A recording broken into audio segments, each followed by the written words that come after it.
저희가 하려고 하는 작품은 어떤 거냐면요, 카페, 펜션이 두 동이 있고요, 사모님하고 사장님하고 주거하실 곳, 이렇게 해서 시안을 막 이렇게 저렇게 만들면서 협의했던 과정들, 현재까지 진행 내용들을 조금 알려드릴까 합니다. 안녕하십니까, 미쳐야 미친다 광성엔 아큐노TV 박 대표입니다. 반갑습니다. 코로나 때문에 진짜 난립니다. 이럴 때는 우리가 어떻게 해야 되는지 제 생각은 그렇습니다. 내년에 정책 자금을 어떻게 받을 것인가를 먼저 생각을 전 했습니다. 저희도 마찬가지로 코로나 여파가 없다고 볼 수 없잖아요, 그죠? 막연하게 코로나 때문에 큰일 났다, 어떡하지 하고 있는 것보다 어떻게 우리가 또 헤쳐나갈 수 있을지 또 생각을 해봐야 되고, 사업하시는 분들이 계신다면 기획재정부가 발표를 했죠. 정책 사업을 어떻게 할 것이다. 그래서 2021년도 정책 사업에 대해서 어떤 것들이 있는지, 어떻게 우리가 도움을 받을 수 있을지 에 대한 고민과 생각을 할 시기인 것 같아요. 그렇게 해서 2021년 1월부터 바로 정책 지원을 받을 수 있도록 온 심혈을 다해서 움직이시는 것이 12월 연말을 마무리하는 단계가 아닌가 하는 생각이 들고요. 아시다시피 우리 사업하시는 분들은 세금이 많잖아요. 더군다나 건설업에 종사하고 계시는 사장님들은 진짜 너무 심할 정도로 세금이 많다. 우리는 현장 개시 신고를 하지 않습니까? 옛날에는 그 현장별로 바로바로 이제 세금이 부과되고 했는데, 현장 개시 신고를 하고 돈을 받고 돈을 내고 하는 그 일련의 과정들이 너무 복잡하고 힘들다 보니까 나라에서 1년에 한 번만 신고할 수 있도록 바꿨어요. 현장 신고는 계속 하되 한 현장이 끝났다고 세금을 부과를 하는 게 아니라, 이번 연도에 진행되었던 현장에 대해서 다음 해인 3, 4월 달에 고용산재보험에 대한 비용을 세금을 부과합니다. 저는 처음에는 엄청 놀랬죠.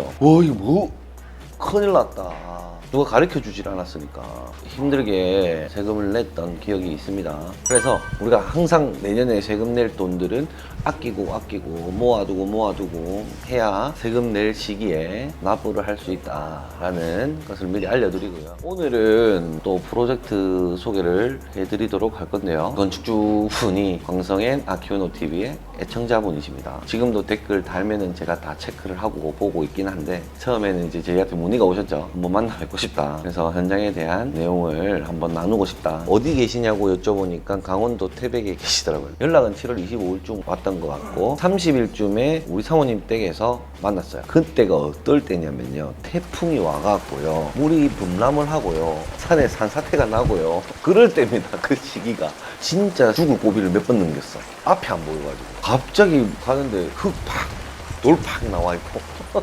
사모님 굉장히 밝으세요. 엄청나게 밝으십니다. 에너지도 넘치시고 저희를 아주 반갑게 맞아주셨던 기억이 있고, 여기는 시골 산길이에요. 과수원이었던 현장이었는데 토목 공백을 10m 이상씩 했어야 됐고, 그렇게 막 엄청 고민했던 기억이 납니다. 사모님께서 이제 살아오신 스토리나 사모님의 라이프 스타일이나 뭐 이런 것들을 대화를 나누면서 정말 하고 싶은데 자금이 조금 부족하다 보니까 저희한테 피해가 가는 게 아닐까 하는 그런 생각들 때문에 조금 울컥하시기도 하시고, 그러면서 저도 좀 뭉클하더라고요. 그래서 충분히 대화를 나누고, 사모님 안 되는 건 없습니다. 정말 하고 싶어 하시니까 어떻게든 우리가 한번 방법을 강구 한번 해보겠습니다. 그 결과물이 사모님의 기대치에 못 미친다 하더라도 조금 이해를 좀 해달라 라고 말씀을 드리고 내려왔습니다. 그러면서 며칠 있다가 현장도 방문을 했었죠. 현장 방문했는데 실제로 보니까 막막하더라고요. 뷰는 너무 좋았어요. 주변이 전부 다 산으로 둘러싸여 있는데 숲세권이라고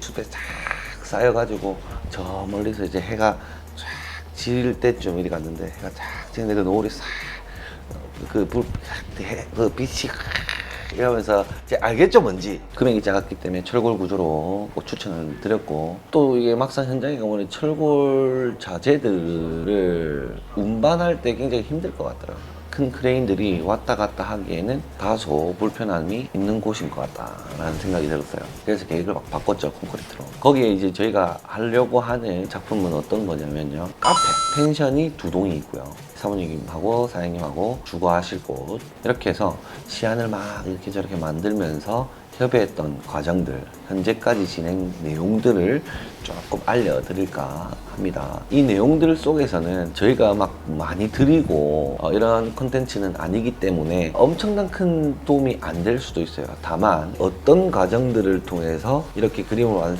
완성해내는지 한번 관찰해 보시고, 지금 보고 계신 우리 시청자분들 스스로가 제가 하는 이 일련의 과정들을 스스로 할 수 있으면 돈 아끼는 거잖아요. 실제로 돈 나가는 걸 아낄 수가 있으니까 재밌게 시청해 주시면 감사드리겠습니다. 가봅시다. 출발!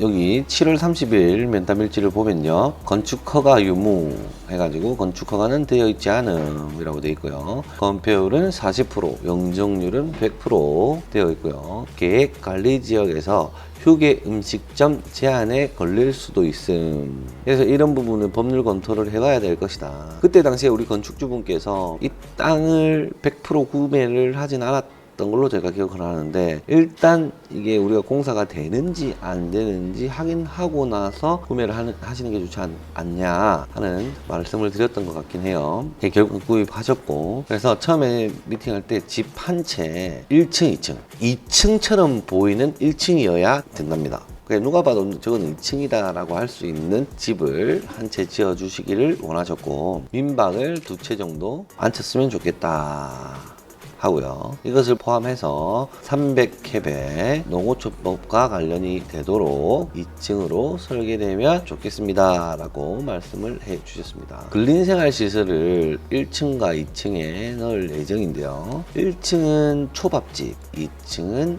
카페, 이렇게 사장님과 사모님께서 운영을 하시는 것을 바라고 계신다. 초밥집과 카페가 별도로 계획된다면 서로 직원용 통로는 별도로 마련해서 가깝게 하고 손님은 돌아가도록 계획이 되어야 한다 라고 제가 말씀을 드렸던 부분이고요. 초안을 우리가 계획을 했을 거 아니에요. 그렇죠? 딱 이렇습니다. 어떻게 한번 해볼까 하는 고민들이 있었죠. 도로가 쭉 나 있으면 도로를 타고 올라와서 경사가 있어서 이렇게 되지 않을까 하는, 이때가 토목 설계를 저희가 진행하기 전이었죠. 그래서 우리가 등고선을 파보고 대략적인 높이를 측정한 겁니다.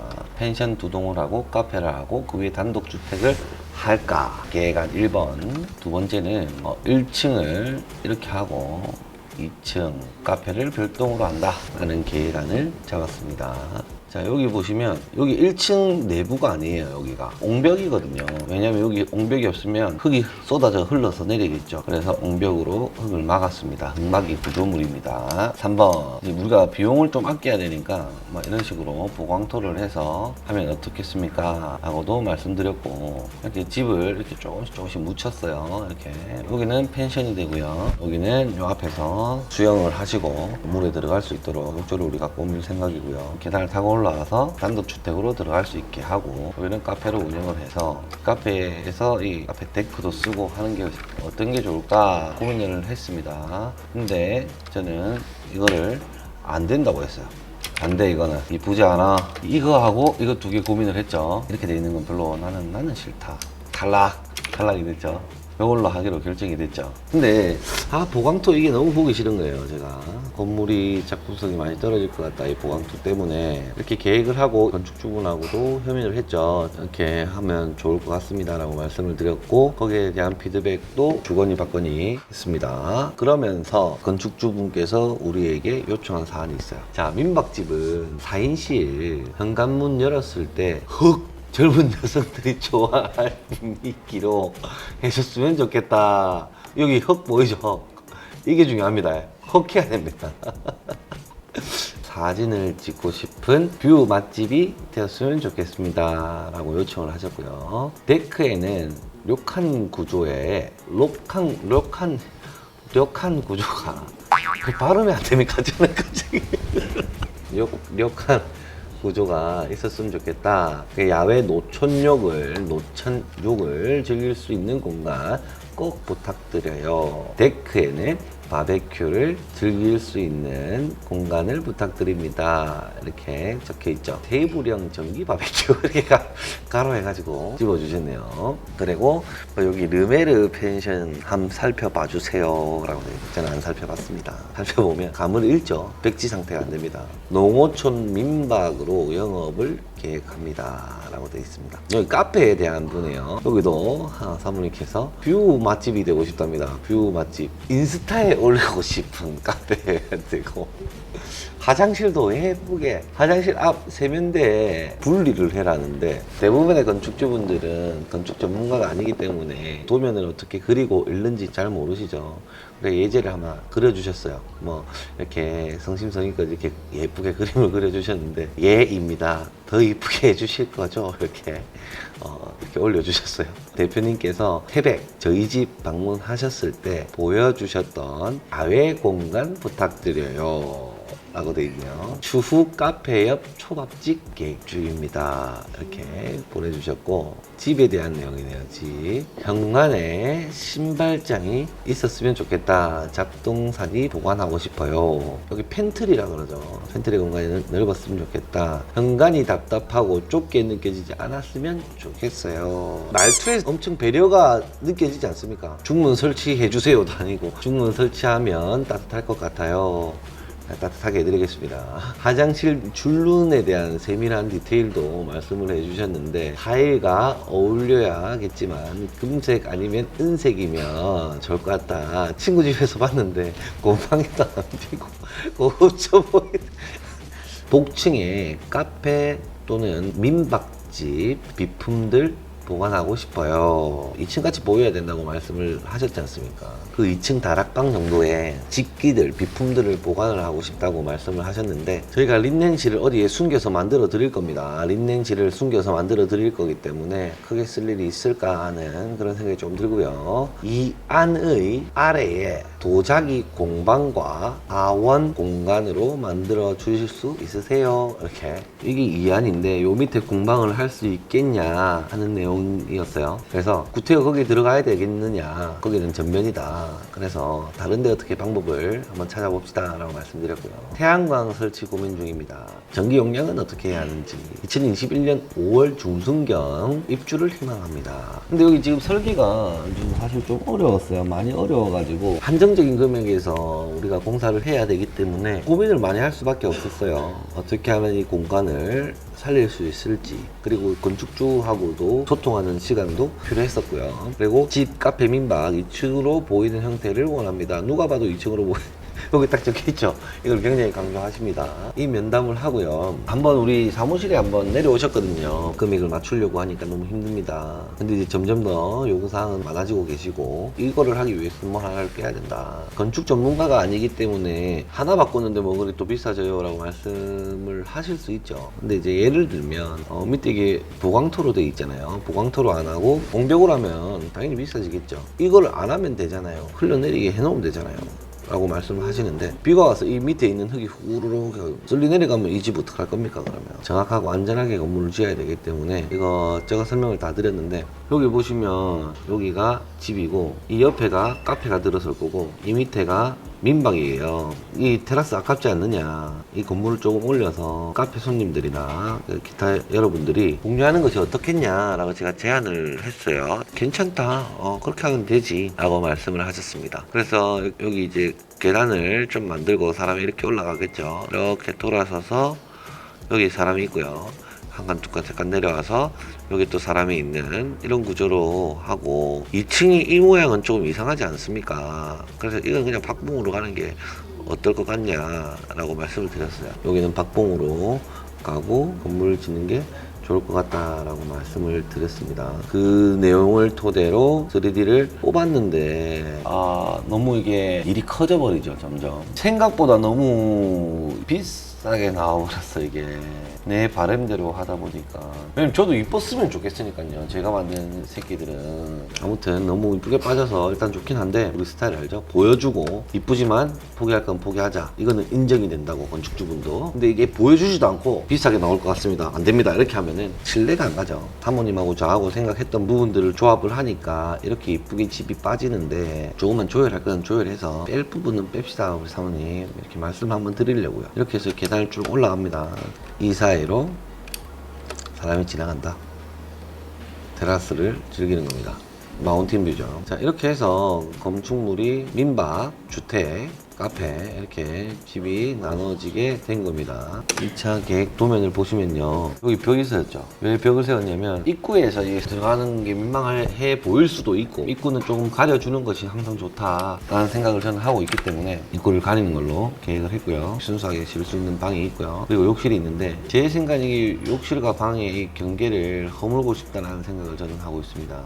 어떻게 유리로 마감할 수 있도록 하든지, 인테리어에 대한 부분은 아직 계획을 안 했기 때문에 이루어질 거고요. 그리고 여기는 민박입니다. 발코니, 료칸 요렇게 들어가면 여기 싱크가 있고 화장실이 있고 방이 있습니다. 그리고 발코니로 나가서 바베큐를 구워 먹고 있습니다. 여기 성토부 있죠, 성토. 방수 부분에 있어서 굉장히 조심해야 되는 부분이 있는데, 어떤 부분이 있냐면요, 대충 제가 그림을 그려드릴게요. 자, 이게 콘크리트 벽이라고 생각을 해볼게요. 단면을 끊어서 보는 겁니다.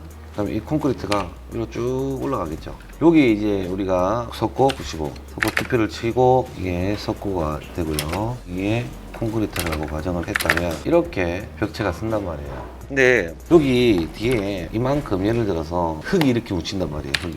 흙이 이렇게 묻히면 흙에 있는 물들이 흐르겠죠, 이렇게. 그러면 물이 이렇게 흐르면 이 물들이 벽들을 침투를 할 거 아닙니까, 그죠? 그래서 우리가 어떻게 하냐면요, 여기에다가 방수를 입혀요. 벽체에다 방수를 입힙니다. 여기 안에는 부직포도 들어가 있어요. 우리가 목욕탕 공사할 때 보면은 부직포랑 방수액이랑 같이 묶어서 방수를 설치하죠. 그럼 조금 튼튼해집니다. 이렇게 방수를 설치를 하게 됩니다. 벽 바로 뒤에 우리가 시공을 할 때는 벽을 한번 더 칩니다. 이게 콘크리트고요. 방수했고 여기 벽을 하나 더 쳐요. 조적벽돌로 이렇게 세우면 조적벽돌로 조적을 칩니다. 그러면서 여기도 방수를 한번 미연에 합니다. 다시 이렇게 만들기 전에 여기는 맨 밑에는 타설할 때부터 타설을 해주는 거죠. 콘크리트 타설은 이렇게 다 하고요. 여기 위로 이제 조적벽돌을 쌓아서 올립니다. 자, 여기서 핵심이 하나 있습니다. 자, 이렇게 한쪽 모서리에 배수 구멍을 잡아주면 흙이 뒤에 쌓이잖아요. 경사도에 따라서 물이 흐르게 될 것이고, 그러면 우리가 세워놓은 벽체에다가 물이 치게 될 텐데, 이 물들을 어떻게 관리를 할 거냐, 이 습기는 어떻게 관리를 할 거냐, 어떻게 할 거냐, 이런 얘기가 많죠. 그래서 여기에 옹벽에다가 부직포 넣어서 방수를 하고요. 거푸집을 떼내고 여기 또 방수를 합니다. 그냥 정석은요, 정석대로 알려드릴게요. 이게 정석대로 알려줘야지 이제 뭐 돌팔이를 알라 또. 정석대로 알려드리자면, 여기는 자갈을 채웁니다. 자갈을 채우고 여기에 다시 흙을 넣죠. 이것이 무엇이냐? 이것이 유공간. 유공간 뭔지 알죠? PVC 파이프 여기 구멍 뻥뻥뻥뻥뻥 나 있는 거. 물이 쏟아지면 이 자갈을 통해서 물이 쭉 흘러서 이 유공간에 물이 빨려 들어가게 하는 거예요. 유공간 주변에 부직포를 감아서 유공간 매설을 합니다. 유공간 매설을 해서 물이 유공간 안으로 빨리 들어가게끔 하고, 이 유공간에서 저기 앞에 우리 국어로 빼내는 설비를 한 다음에 물이 빠지면 여기로 빠지게끔 진행을 한다는 겁니다. 그러면 여기 좀 물이 좀 덜 하겠죠. 그것과 플러스로 여기에다가는 방수를 입히죠. 그럼 물에 대한 간섭을 또 피합니다. 그리고 콘크리트가 있고, 콘크리트 후면에다가 또 방수를 한 번 더 합니다. 그러면 여기 혹시나 그 이후에 다른 무엇들 때문에 배관을 넣어둡니다. 혹시나 여기 또 습기가 차서 물이 줄줄줄줄줄 또 흐르면 물로 빠져야 될 거 아닙니까? 그리고 이 공간을 띄워놓는 이유는 바람이 잘 통하게 하기 위해서요. 건물 주변을 전부 다 바람이 확 돌면서 환기도 시키고 통풍도 시키고, 물이 흐르는 거는 여기로 배수물로 받고 이렇게 진행을 하는 겁니다. 그리고 요 바닥판 있죠? 여기는 배수판을 깝니다. 우리 이쪽으로 빠져나갈 수 있게끔 여기도 배관을 설치를 합니다. 자, 이렇게 하면 어떻게 되냐면 여기서 물 간섭을 한번 막고요. 1차적으로 여기서 또 바람이 통하게 하고요. 여기서 방수로 막고요. 혹시나 흐르는 물이 있다면 여기로 빠지게끔 만들어 놓고요. 땅에서 올라오는 습기가 있으면 이 배수판을 통해서 이 배관 설치된 곳으로 물이 빠져나갈 수 있게끔 유도를 한다. 자, 그런 다음에 요 위에는 우리가 원래 하듯이 기포를 치고 그 위에 또 방통을 치고 그런 다음에 이렇게 벽체가 올라가는 거예요. 도면을 한번 보시면 성토돼 있죠. 이 주변이 흙으로 덮인다라는 얘기예요. 그래서 이 부분을 굉장히 신경을 써서 덮어야 된다. 바람이 잘 통하게끔 만들어 놔야 습기에서 물러설 수 있고 안 좋은 부분에 대해서 많이 할 수 있다 하는 부분인 거예요. 이렇게 해서 우리가 건축주를 어떻게 만났고 어떻게 그림을 그리고 어떻게 요구사항을 받아들이고 하는지 이런 부분에 대한 일련의 과정들을 한번 설명드렸고요. 공사 금액이 아끼고 하려 그래도 좀 그렇긴 한데 건축주랑 계속 협의를 해서 뺄 부분은 또 빼고 줄일 부분은 또 줄이고 저도 좀 포기를 좀 하고 저는 포기가 잘 안 돼요. 이게 이쁘게 하고 싶다는 욕심 때문에 이제 우리 이윤가 까먹으면 안 하겠습니까? 중간에 이제 엄청 중요한 부분이에요. 저 부분이 요즘에 펜션들 보면은 지중 속에 집이 묻혀 있는 듯한 어떤 디자인의 건물들이 많단 말입니다. 그래서 우리 자연이랑 묻히는 공간이 있다면 저런 식으로 디테일을 잡아서 물길, 바람길을 잡아줘야 된다는 것, 그리고 방수를 야물게, 단디 해줘야 된다라는 거를 한 번 더 말씀드리고자 그림을 그려줬는데 이게 굉장히 디테일하게 가다 보니까 어떻게 디테일 설명하는 그런 시간이 돼버렸네요. 그렇게 해서 일단은 우리 건축물에 대한 소개는 끝났고요. 저보다 엄청 유명한 건축가분들도 있다는 거, 그리고 훨씬 더 나은 건축가분들도 세상에 너무 많다는 거 저도 잘 알고 있습니다. 그렇기 때문에 너무 건방지게 재수없게 봐주지는 마시고요. 저보다 모르는 사람들이 또 있을 거기 때문에 그분들을 위해서 이렇게 정보를 공유하는 것이니까요. 저보다 잘난 분들은 계속 더 잘 나가시면 되고 저보다 조금 모자라신 분들은 참고하셔서 좋은 정보로 가져가시기를 바랍니다. 8,000명 됐습니다. 8,000명 됐으니까 이제 2,000명 남았습니다. 10,000명까지는 예. 자, 구독과 좋아요, 알람 설정까지 부탁드리겠습니다. 감사합니다. 타 업체에서 연락이 와서 막 구지점 하시는 분도 계시고 아침부터 그런 전화를 받으니까 기분이 굉장히 상하더라고. 그래서 어디냐고 내가 업체 이름 대라고 한번 만나서 얘기나 좀 하시다. 이게 업체 얘기는 안 해주더라고요. 뭐 그렇지만 어쩌겠습니까? 박 대표 아닙니까? 굴하지 않습니다. 시공업체 아버지가 오셔보십시오. 제가 죄송합니다, 원가 공개 안 하겠습니다 이런 말 하는지 박준혁의 원가 공개는 계속된다. 그렇게 해야만 건설산업 자체가 발전이 있지 않겠습니까? 당당하면 오픈하십시오. 안녕하십니까. 미쳐야 미친다 광성엔 아키우노TV 박대표입니다. 반갑습니다. 코로나가 기승을 부리고 있습니다. 계속 코로나로 첫인사를 드리는 것이 참 안타깝습니다. 애가 4살인데 마스크 차는 게 의무화돼 있어가지고 일단 마스크가 없으면 밖을 나가려고 하질 않아요. 교육이 돼버려가지고 안타깝기도 하고 애기가 이제 마스크 끼고 있으면 얼마나 답답하겠습니까, 그죠? 우리 애보다 조금 더 어린 아기를 키우고 계신 부모님들은 얼마나 더 답답할지 새삼 또 느껴집니다. 우리 회사에 연락 오시는 건축주분들이 굉장히 많아요. 우리 회사에 연락이 와서 싸게 건물 짓는다면서요. 싼 회사죠, 이렇게 연락이 와요.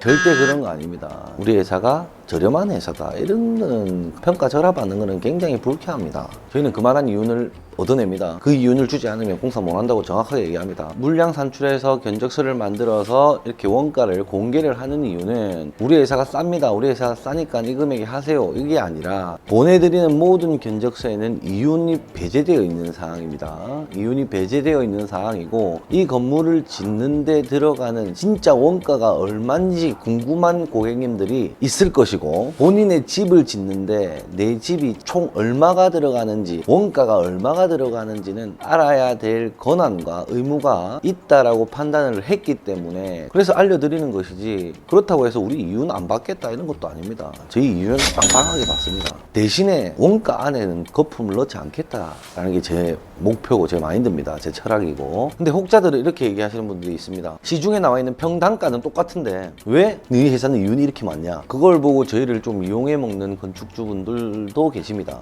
이거 이윤 많으니까 이윤에서 좀 해도 실제 공사 원가는 이만큼이고 우리 이윤은 이만큼입니다. 엄청 많습니다. 다만 평균 단가는 똑같습니다. 결국 우리 이윤이 많든 작든 그 평균 단가에 맞춰지면 되는 거지 않습니까? 이게 예를 들어서 인테리어 공사하는데 주택 6, 700 받는다. 650인데 우리 이윤이 엄청 크고 원가는 딱 정해져 있고 이러면은 결국 650에 건물을 짓는 거지 않습니까? 근데 저는 이제 솔직하게 그냥 원가를 알려드리고 싶다라는 거예요. 거기서부터 신뢰가 생기고 서로가 신뢰관계만 형성이 된다면 유치권 포기각서까지 저희는 내드립니다. 또 이 영상 보고 또 이용해 보려고 하시는 분들도 없지 않아 있으시겠죠. 서로 처음 모르는 사람끼리 만나서 신뢰할 수 없는 상황이라면 그 종이 한 장으로 그 각서 한 장, 그 공증 쓰는 그거 하나의 행정 절차로 인해서 신뢰가 형성이 된다면 우리가 굉장히 불리할 수도 있지만 그 믿음 하나로 저희는 그렇게까지 해드린다는 겁니다. 자, 오늘 같은 경우에는 앞전 영상 거를 토대로 해서 그렇게 건물을 짓게 된다면 얼마의 건축비가 들 것인지 가격적서를 뽑아놨습니다. 설계도가 아직 다 완성되어 있지 않기 때문에 최종안 전에 설계되었던 그 도면을 토대로 만들었던 견적서입니다. 그렇기 때문에 참고하시고 영상 봐주시면 감사드리겠습니다. 서울에는 첫눈이 왔죠. 첫눈이 왔고 우리 지금 현장에도 눈이 와가지고 이렇게 돼 있던데 제가 그거는 영상으로 한번 보여드릴게요. 출발! 아, 눈이 왔습니다. 자, 여기 우리 프로젝트 B 현장이고요. 서베어 돼 있네요. 이 동네는 눈이 와야 되나 봅니다. 눈이 왔어요. 눈이 많이도 왔습니다. 엄청나게 많이 왔죠. 그리고 문을 열었습니다. 따라다라따. 지금 인테리어 공사 한참입니다. 이거 이쁘지 않습니까? 밖에서 눈 오면 실내에서 눈을 근접해서 볼 수 있습니다. 아무튼 눈이 왔던 현장에 대해서 한번 보여드립니다. 자, 이게 가격적서이기 때문에 토탈 통째로 이렇게 대략 이 정도 금액이 나올 것 같다라는 생각이 든다라고 말씀을 드렸던 겁니다. 중간에 이렇게 가격적서를 그림을 그리면서 뽑아드립니다. 물량 산출을 쭉쭉 하면서 우리가 그림을 그립니다. 그래서 가장 큰 장점은 절대 이 금액을 넘어가지 않는다는 선에서 이 일을 진행하기 때문에 가장 좋은 점인 것 같아요. 단점은 우리 입장에서 단점이 많죠. 견적을 또 봐야 되니까 정확하게 또 봐야 되고 하니까 그런 부분들이 조금 우리한테는 단점이 되고요. 가설공사 495만 3천 원 나왔고요. 토공사 4,900만 원이 나왔습니다. 여기 산이기 때문에 생각보다 토목공사가 많아졌고요. 철근 콘크리트 공사라고 되어 있는데요. 여기에 철골 판넬도 같이 포함이 되어 있는 금액입니다. 철골과 철근 콘크리트를 합쳐서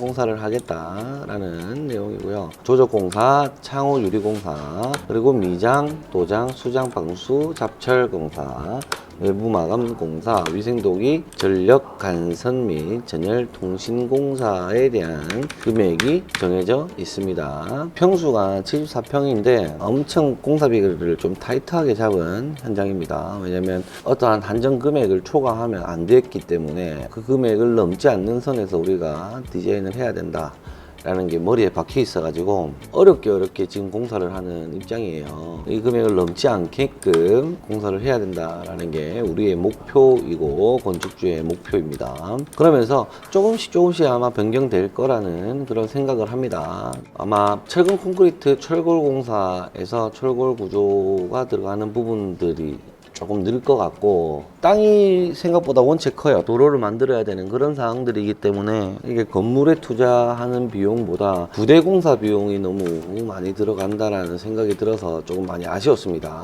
예를 들면은 산을 깎게 되면 절개 부위에 또 옹벽이 서야 되고 그 산길을 깎아 올라가기 때문에 도로 포장도 돼야 되고 그런 부분들이 돈이 굉장히 좀 들을 것 같다 라는 생각이 들고요. 크게 딱히 막 보여드리고 설명할 게 많이 없습니다. 여기 내부 사항들은 설명되어 있고요. 앞전 영상에 대해서 견적서 요청하시는 분들이 굉장히 많았기 때문에 이제 우리가 가견적 잡은 걸로 급하게 올려드리게 된 겁니다. 자, 이거 챙겨가시면 좋을 것 같고요. 앞전 영상에서 이와 비슷하게 공사를 해야 되실 분들이 굉장히 많다. 견적이 얼마나 들었냐, 물량 산출해서 금액을 뽑아보니까 얼마 들 것 같냐라고 물어보시는 고객님들이 굉장히 많아서 일단 이유를 제외하고 나머지 부분들에 대해서 가견적서를 먼저 보내드립니다. 이 금액 내에서 우리가 어떻게든 뭘 해보겠다라는 생각을 가지고 있고요. 이 우리 가견적서를 왜 만드냐, 왜 만드는지가 중요한 것 같아요. 이게 앞전 영상에도 공사 순서에 대해서 설명한 부분들이 없잖아 있습니다. 근데 다시 한 번 더 상기시켜 드리기 위해서 말씀을 드립니다. 전화 미팅이든 현장 미팅을 하죠. 어떤 내용들을 요구하는지, 어떤 내용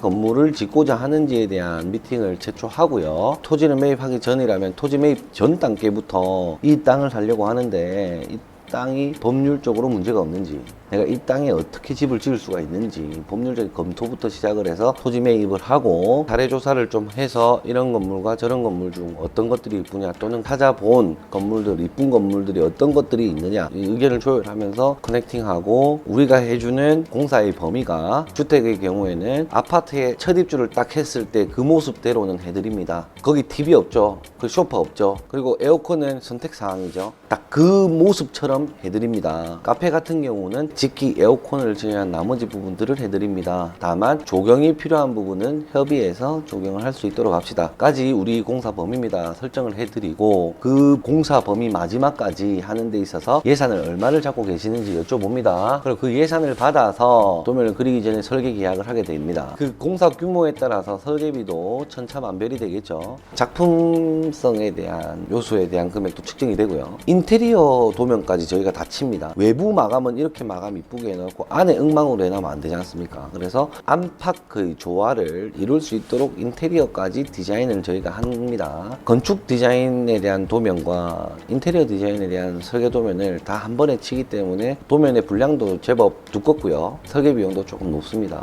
건축비가 10억이라고 하령 예를 들었을 때 10억을 가지고 어떻게 디자인해서 얼마에 어떤 공사를 할까라는 거를 협의를 하죠. 협의를 하면서 도면을 칩니다. 도면을 치면서 기둥, 벽체, 바닥 기초, 우수 배관 몇 메가 막 이렇게 다 도면에 기입하면서 바로 물량 산출을 바로바로 해버립니다. 왜냐면 설계 협의 단계에서 시간을 많이 쓸 수 없지 않습니까? 그래서 그림을 그리면서 바로 물량 산출해서 견적을 뽑아냅니다. 뽑아내면서 그 공사비를 가늠을 하죠. 아, 이렇게 지었을 때 이 정도 금액이 나올 것 같다. 그때 만들어지는 게 이 가견적서입니다. 시공 도장 탁 찍는 순간 견적 바뀔 수가 없잖아요. 그러면서 계속 수정하고 빼고 넣고 빼고 하면서 번듯 추가하고 싶은 것들이 건축주 입장에서 생길 수가 있어요. 그러면 금액을 좀 더 얹어서 진짜 실제로 좀 더 투자를 하셔가지고 그렇게 만들 것인지, 아니면 우리 건축물 중에 뭐를 빼고 이거를 넣어야 되는 것인지도 선택을 하게 되죠. 그렇게 하면서 가견적서 단계를 지나서 견적서가 나오게 되고 도면이 최종안이 나오게 됩니다. 만든 후에 시공 계약을 합니다. 자, 그랬을 때여야만 추가 공사에 대한 문제가 안 생기고요. 추가 공사에서 항상 분쟁이 있기 때문에 그런 분쟁에 일말의 요소조차 남기지 않겠다 하는 게 우리 회사의 모토입니다. 절대 추가 공사는 없다.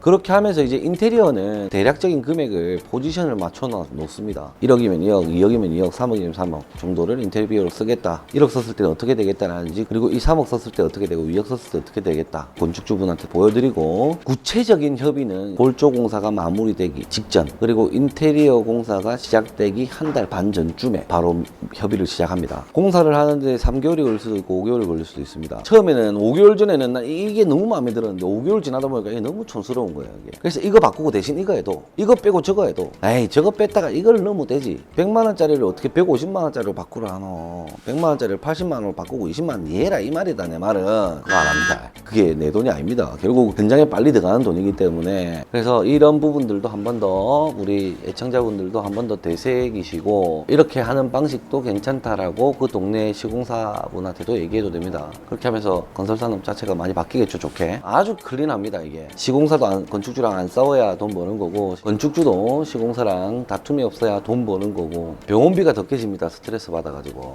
자, 이상으로 오늘 영상은 마치겠고요. 구독과 좋아요, 알림 설정 부탁드리겠습니다. 감사합니다.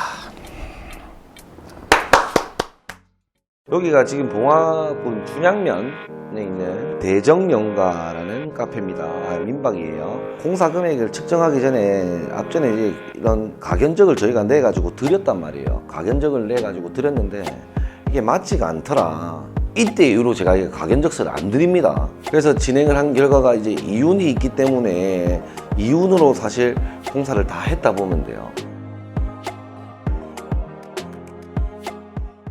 자, 안녕하십니까. 미치알미신다 광성엔 아큐노TV 박대표입니다. 반갑습니다. 자, 오늘은 프로젝트 G 현장에 대한 어떤 원가 공개를 진행하도록 할 건데, 원가 공개 제일 좋아하는 그런 콘텐츠입니다.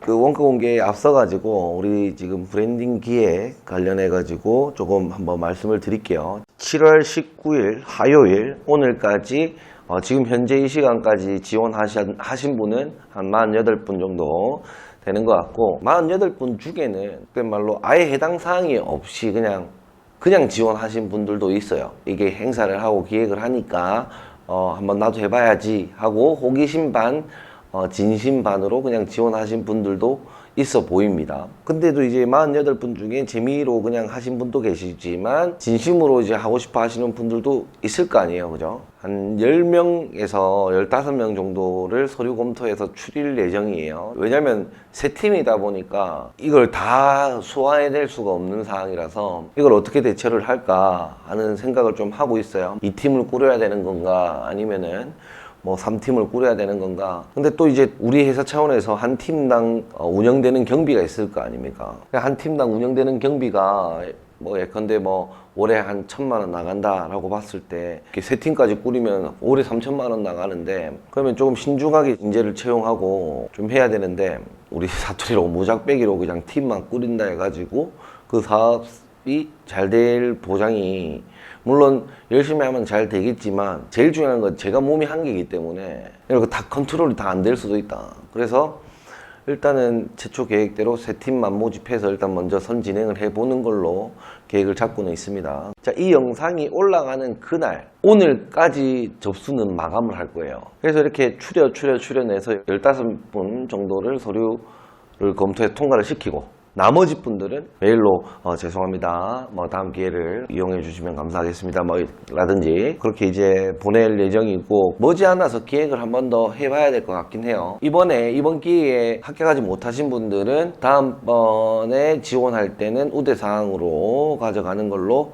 할 예정입니다. 그리고 또 지금 제가 그냥 생각만 하고 있는데 서울에 조그마한 사무실이 있긴 있으니까 거기에서 스튜디오를 조금 만들어서 인테리어 디자이너나 건축가들이나 뭐 이렇게 모셔가지고 조금 인터뷰를 좀 하고 철학들 좀 듣고 건축에 대한 공부를 조금 할 수 있는 그런 컨텐츠를 기획을 또 해볼 생각이에요. 왜냐면 우리 채널을 시청하고 계시는 우리 애청자분들도 여러 사람들의 어떤 아이디어나 생각들을 들어보면은 좋을 수 있으니까 그런 시간을 가지는 것도 진짜 나쁘지는 않겠다 라는 생각이 들어서 그것도 한번 생각을 하고 있습니다. 아무튼 오늘 잡담은 이 정도까지 하고 프로젝트 G 현장에 대한 원가 공개를 진행할 텐데 하기에 앞서가지고 자 영상부터 한번 보고 갈 텐데 한번 볼게요. 여기가 지금 봉화군 춘향면에 있는 대정연가라는 카페입니다. 민박이에요.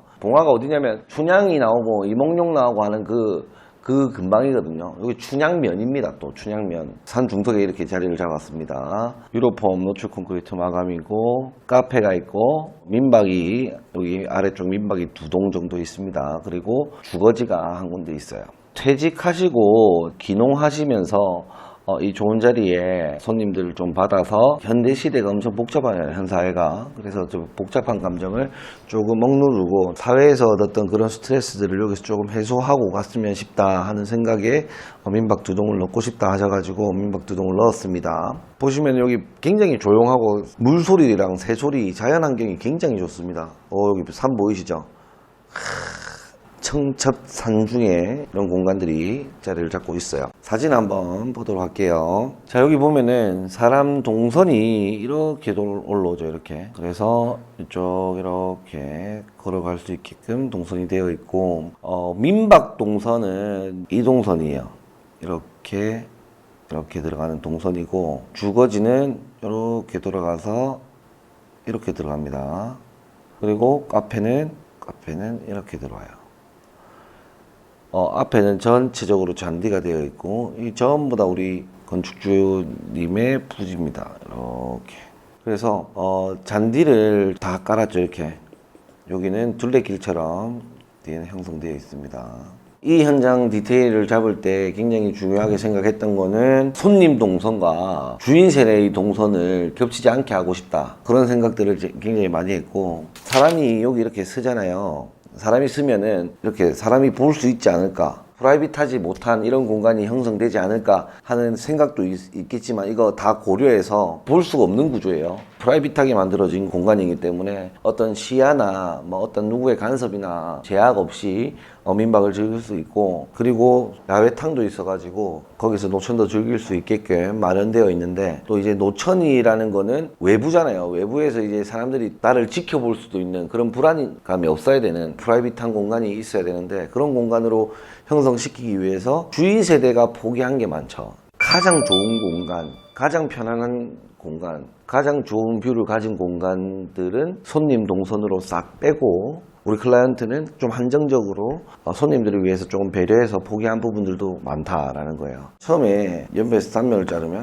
여기 바닥이라고 할 때 쭉 이런 산이었다고, 그냥 우거진 산이었는데 중간쯤 와서 이렇게 끊었어.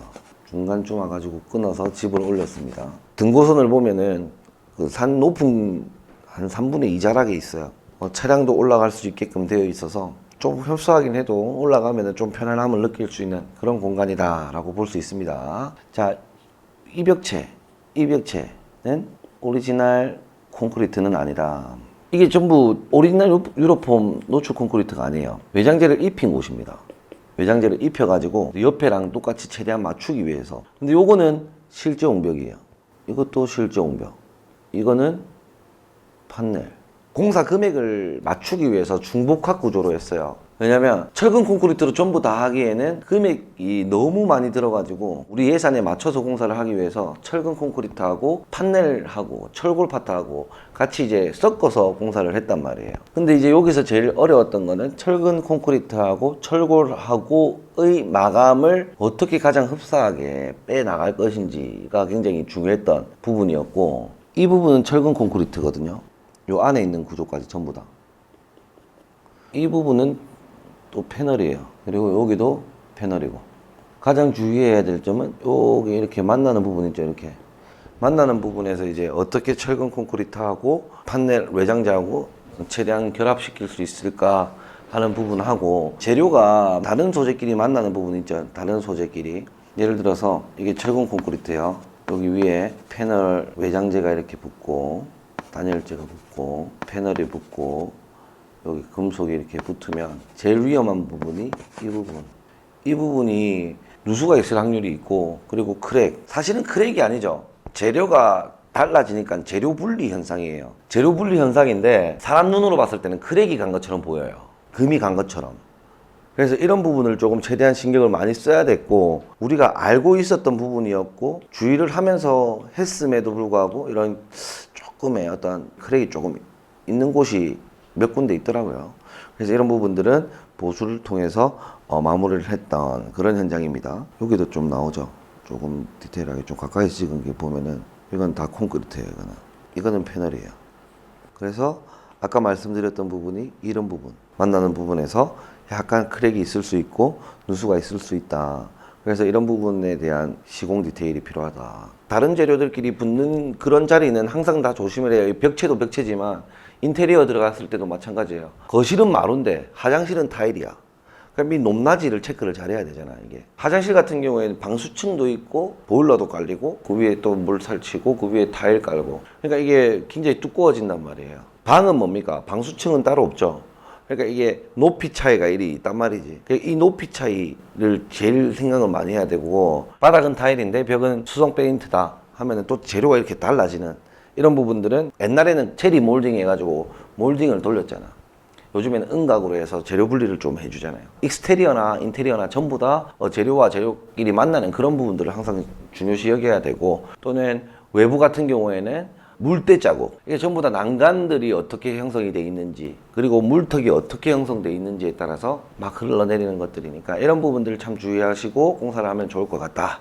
원론적으로 다시 본론으로 돌아와서 원가 공개에 대한 내용을 가지고 설명을 드려야 되는데, 이 현장 같은 경우에는 손해도 손해지만 우리의 실수도 있고 다 경험이죠. 맨날 경험만 해가지고 큰일인데, 공사 금액을 측정하기 전에 앞전에 이제 이런 가견적을 저희가 내가지고 드렸단 말이에요. 가견적을 내가지고 드렸는데 이게 맞지가 않더라. 이때 이후로 제가 가견적서를 안 드립니다. 왜냐면 이 가견적서를 드리니까 이 가견적서가 실제 견적처럼 그냥 기정사실화돼 버리는 거예요.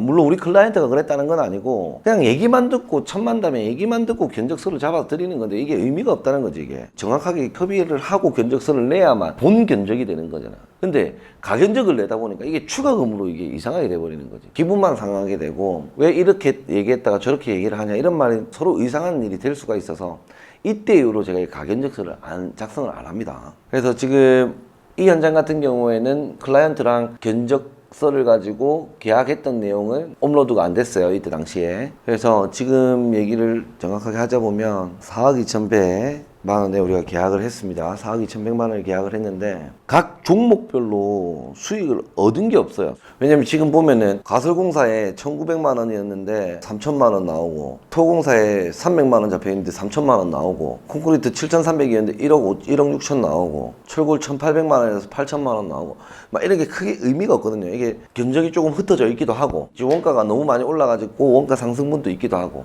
그래서 이 현장 같은 경우에는 우리 클라이언트하고 계약했던 내용을 본다기보다는 실행 금액을 잘 참고해가지고 건축하시는데 무리 없게끔 조금 할 수 있도록 했으면 좋겠다라는 생각이 듭니다. 근데 이때는 원가 상승이 있기 전에 우리가 계약을 했어요. 제가 이게 먼저 원가 상승분에 대해서 우리는 돈을 받지 않겠다라고 말씀드렸기 때문에 일단 그 약속을 지키기 위해서 추가금을 받지 않았습니다. 그래서 진행을 한 결과가 이제 이윤이 있기 때문에 이윤으로 사실 공사를 다 했다 보면 돼요. 그래서 이 견적서를 받아가는 게 의미가 있을까 하는 생각도 조금 없지 않아 있습니다. 75평 예를 들어서 짓는데 이윤을 제외하고 한 870만 원 정도, 뭔가 870만 원 정도 들었네요. 또 건축주가 조경 같은 경우에는 투자를 좀 더 하셨습니다. 물론 우리 회사로 돈을 넣어가지고 한 건 아니지만 반반 나누어서 조경을 했어요. 저희가 돈이 원체 모질해가지고 추가 상승분 안 받겠다고 이렇게 공표한 이유로 우리 클라이언트도 괜히 건물 짓는데 손해를 보게 하는 것 같다. 사실은 그렇게 안 하셔도 되는데 조경은